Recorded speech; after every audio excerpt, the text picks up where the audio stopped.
ये सब कुछ मिल गया, लेकिन अगर सच्चे देवसास गुरु का सानिध्य नहीं मिला, इनका कोई महत्व। महाराज अभी तो आपने बहुत महत्व बता दिया, लेकिन सच्चे धर्म और सच्चे गुरु और सच्चे शास्त्र अगर नहीं मिले तो इनका, ऐसे तो अनंतों बार हमें ये सब चीज़ें मिल चुकी हैं। ये सब पापी जीवों को भी ऐसी चीज़ों की प्राप्ति हो जाती है, लेकिन सच्चे देव शास्त्र गुरु के लिए बहुत प्रबल पुण्य चाहिए। एक दिन वैशाली नगरी में भगवान महावीर स्वामी का समवसरण आ गया, और जैसे ही भगवान का समवसरण आया, वह समवसरण इस पृथ्वी तल से 5000 धनुष ऊपर 1 योजन प्रमाण उनका वह, यानी 12 किलोमीटर लगभग उसका विस्तार था, और उसमें 8 भूमियाँ थीं, और अष्टम भूमि जो श्री मंडप भूमि कहलाती है, उस श्री मंडप भूमि में 12 सभाएं और बीचों बीच 3 कटनी, और उसके ऊपर सिंहासन, सिंहासन के ऊपर कमलासन, और कमलासन से ऊपर 4 अंगुल ऊपर अधर में भगवान अष्ट प्रातिहारियों से युक्त विराजमान हो गए। कहते हैं जब समवसरण आता है भगवान का, तो चारों ओर से लोगों का आना जाना प्रारंभ हो जाता है। ऐसे ही आपके निकट में स्मृति नगर में अब एक समवसरण नहीं, बहुत सारे लगने वाले हैं। जब एक समवसरण आता है तो ये स्थिति होती है, और जब जहाँ, लेकिन कभी याद रखना, भगवान का एक ही समवसरण एक बार में आता है, दूसरे भगवान नहीं आते। लेकिन स्थापना निक्षेप की महिमा अद्भुत है, और भगवान ने कहा कि स्थापना निक्षेप से आप एक नहीं, एक साथ 170 समवसरण भी लगाना चाहो तो आपके लिए मना नहीं है। सारे भगवान उस समवसरण में विराजमान हो जाएंगे, और स्थापना निक्षेप के माध्यम से आप ऐसा महान पुण्य का संचय कर सकते हैं। सभी लोग जब अच्छी अच्छी द्रव्य लेकर के उस समवसरण में जाने लगे, तो उस सेठ का भी मन में विचार आया कि मुझे भी भगवान की दिव्य धुनी सुनने के लिए जाना है, और वह भी अपने इष्ट मित्रों, परिवार के साथ, कुटुंबियों के साथ वह भगवान के समवसरण में पहुंच जाता है। और भगवान के जैसे ही दर्शन करता है, अपने आप में वह अलौकिक अनुभूति उसके लिए होती है कि आज तक मेरा जीवन यूं ही निकल गया, मुझे आज सच्चे देव का दर्शन हो गया। और गणधर आदि परमेष्टियों की भी वहाँ पर सभा लगी हुई थी, आज सच्चे निर्ग्रंथ गुरुओं का दर्शन हो गया। अहो भाग, आज मैं ऐसे प्रभु की दिव्य धुनी का पान करूँगा। और सभी लोग भगवान की दिव्य धुनी के पान करने के लिए आतुर हैं, और सब भगवान की ओर ही देख रहे हैं, जैसे चातक पक्षी बादल की ओर देखता रहता है कि ये गिरे और मेरी प्यास बुझे। अद्भुत होती है जिनेंद्र भगवान की वह वाणी, ओंकारमयी, वह जिनेंद्र भगवान की वाणी होती है। उस वाणी के लिए किसी कवि ने एक कवित्व लिखा है कि कैसे करें केतकी कने एक कही जाए, आंख दूध गाय दूध अंतर घनेरे हैं, रीरी होत पीरी ना तो रीस करे कंचन की, कहाँ काक वाणी कहाँ कोयल की टेर है, कहाँ भानु भारी कहाँ आगिया विचारो कहाँ, पूनों को उजारो कहाँ, माँ बस अंधेर है। पक्ष छोड़ पारखी निहारो, नेक नीके करे, जैन बेन और बेन इतनो ही फेर है। जिनेंद्र भगवान के वचनों में और अन्य लोगों के वचनों में इतना ही अंतर है। फेर है मतलब, फेर जानते हैं आप लोग, जानते हैं फेर किसे कहते? इतना ही फेर है। भूल गए आप लोग, बुंदेलखंडी भूल गए। हमने तो सुना था कि सतपति नगर में सब बुंदेलखंडी बसे हुए हैं। सिटी में आकर के आप लोगों के जो संस्कार हैं, इतना ही फेर है बस। अंतर, फेर माने इतना ही अंतर है। कितना अंतर है?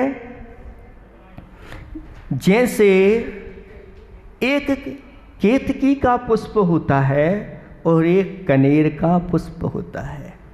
दोनों के वर्ण एक से होते हैं, लेकिन कनेर का जो पुष्प होता है कहीं भी बड़े हाल में कोने में रख दो, सारे के सारे हाल में उसकी गंध फैल जाती है और बाहर भी निकल जाती है।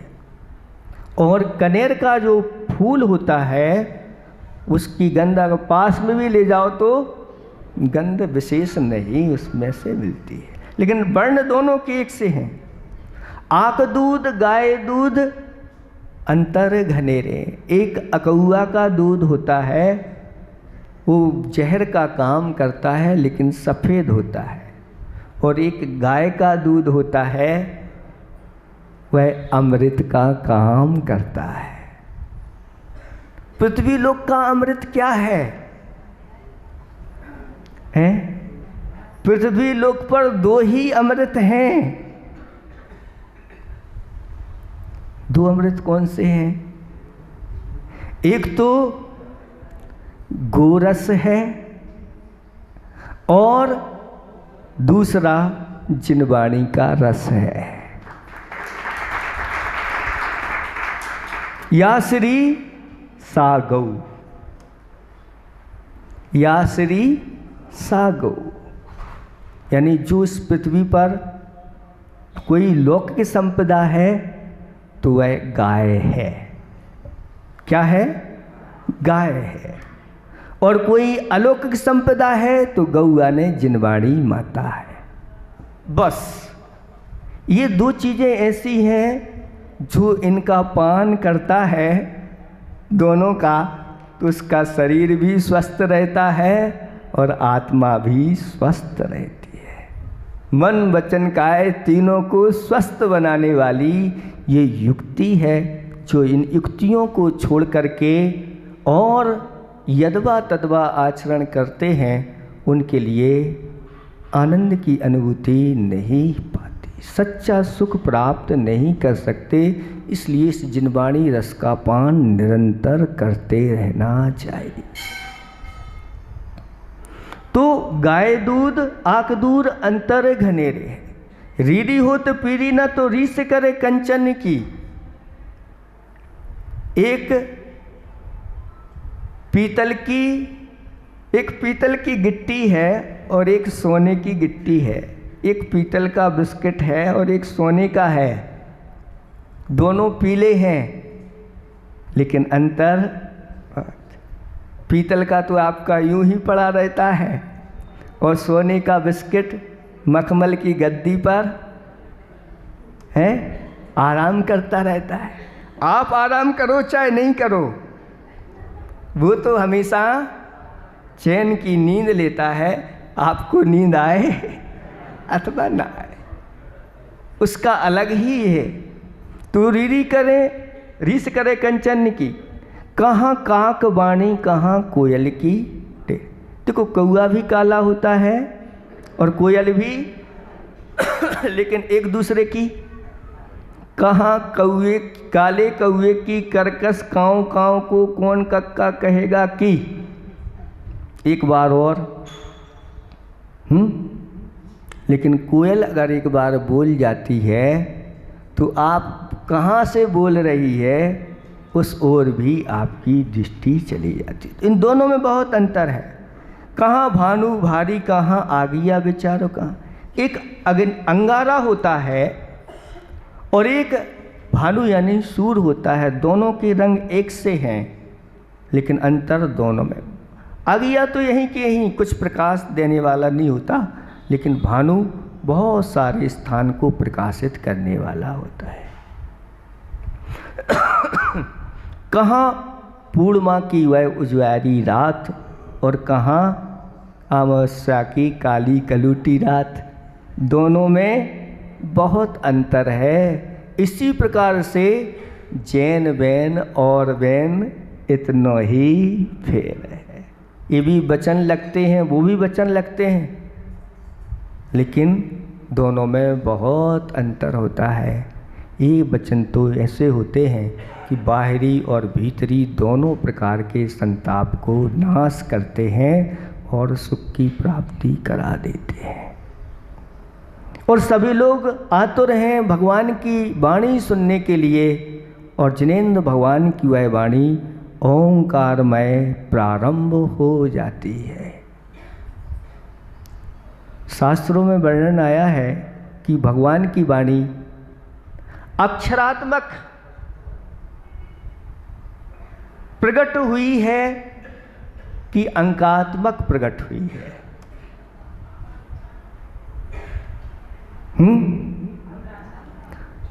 अक्षरात्मक, ये ओम शब्द ऐसा है जिसमें अक्षर भी है और अंक भी है। कैसे है महाराज?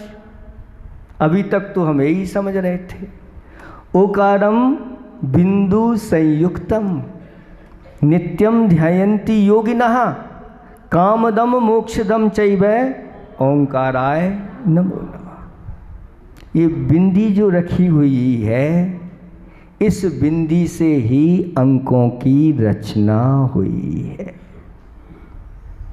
इस शून्य को, इसको अर्धच्छेद कर दिया गया। भूवलय नाम का एक ऐसा ग्रंथ है जो अंकों में लिखा गया है। उस अंकों में ही सारे ग्रंथ, सारी भाषाएं, सब कुछ गर्भित है। और इस शून्य को काट देते हैं और इस शून्य को अर्धच्छेद करके उसमें से 1 से लेकर के 9 तक के अंक कन्नड़ भाषा में बन जाते हैं। कन्नड़ के जो गिनती होती है वह शून्य को काट करके ही उसकी बनाई गई है। तो इसमें अक्षर भी है और अंक भी है, जो आदिनाथ भगवान ने ब्राह्मी और सुंदरी के लिए, ब्राह्मी के लिए क्या दिया? अक्षर विद्या, 64 अक्षरों का ज्ञान करा दिया हथेली पर, और इससे सारी विद्याओं की प्राप्ति हो जाएगी। तो दूसरी तरफ सुंदरी के लिए 0 से लेकर के 9 तक के अंक बता दिए और कह दिया कि 9 में ही पूरा का पूरा द्वादशांग गर्भित हो जाएगा। और जब भगवान की दिव्य धुनी खिरी तो उसमें भगवान ने कहा कि जो सच्चे देव होते हैं वह वीतराग, सर्वज्ञ और हितोपदेशी हुआ करते हैं। निर्ग्रंथ ही सच्चे गुरु हैं और आप्त के मुखारबिंद से जो वाणी निकली है वही सच्चे शास्त्र हैं। इनकी निरंतर भक्ति, पूजा, आराधना, जप, ध्यान आदि आदि ये सब धर्मात्माओं का धर्म है, भक्ति पूजा करना। और जो प्राणी अपना जीवन चाहते हैं, सभी प्राणियों के लिए अपने प्राण प्रिय हैं, इसलिए जीवों की रक्षा करना भी धर्म है। ये धर्मात्माओं का धर्म है। जितना हो सके जीवों की रक्षा करना चाहिए। दीन दुखी उनके लिए करना, दान करना चाहिए। और जो पात्र होते हैं उनको आगम के अनुसार भक्ति पूर्वक नवोदा भक्ति के साथ दान करना, ये भी धर्मात्माओं का धर्म है। प्रतिदिन इन दोनों कान रूपी अंजलियों के माध्यम से जिनेंद्र भगवान की भक्ति के साथ, श्रद्धा के साथ उसका पान करना, ये भी धर्मात्माओं का धर्म है। पाप में हमेशा हमेशा हेयत्त बुद्धि रखना, ये भी धर्मात्माओं का धर्म है। पाप में हेयत्त बुद्धि रखना, पुण्य में नहीं। उसमें पंक्ति है पापे हेयत्त बुद्धि, पुण्य शब्द नहीं आया, क्योंकि पुण्य तो आत्मा को पवित्र करता है। और विषयों से जो विरक्तता है वह भी धर्मात्माओं का धर्म है, ऐसा कहा। अनेक प्रकार के धर्मों के बारे में बताया भगवान ने। उत्तम, क्षमा आदि 10 धर्म रूप यह मुनियों का होता है, तो गृहस्थों का पहली प्रतिमा से लेकर के 11 प्रतिमा रूप धर्म होता है। आदि आदि करके विस्तार से जब धर्म का वर्णन हुआ तो कई लोगों ने भगवान के सामने ही कपड़े आदि उतार करके और दिगंबर दीक्षा लेकर के और जो गणधर आदि परमेष्टियों का कोठा था उसमें जा कर के भर्ती हो गए। कई लोगों ने भगवान से अणुव्रतों को धारण किया। कई लोगों ने सम्यक दर्शन की प्राप्ति भगवान के समूषण में कर ली। वह सेठ भी वहाँ पर बैठा हुआ था और उसके लिए जिनेंद्र भगवान की वाणी ऐसी लगी जैसे साक्षात वह अमृत का पान कर रही हो, और उसके लिए भी सम्यक दर्शन की प्राप्ति हो गई। और वह भगवान से कहता है कि भगवान, मैं देख रहा हूँ ये सारे हमारे मित्र कुटुंबी आदि हैं, दीक्षित हो रहे हैं, और मेरे पास जितना वैभव है उस वैभव में एक कौड़ी भी छोड़ने के भाव नहीं हो रहे। मैं आपके प्रवचन की पूर्ण श्रद्धा करता हूँ, मुझे रुचि भी है, सच्चे भगवान सब कुछ यही है, मैं सब मानता हूँ, जो आपने कहा वह सत्य है, लेकिन मेरे पास जितना वैभव है इसमें से बिल्कुल छोड़ने की, भगवान आपने कहा था संगे निसंग चित्ते, निसंग यानी परिग्रह में भी निसंग भाव होना भी धर्मात्माओं का धर्म है, लेकिन मैं ये सब छोड़ नहीं पा रहा हूँ। ये सब क्या है, ऐसा क्यों हो रहा है? तो ये सब मोह की परिणति है। मोह महाबला है और मोक्ष क्या कला है। मोह महाबला है, मोक्ष क्या कला है। जो रत्नत्रय मार्ग पर चला है वही निर्मला है, वही निर्मला है। अहिंसा परमो धर्म की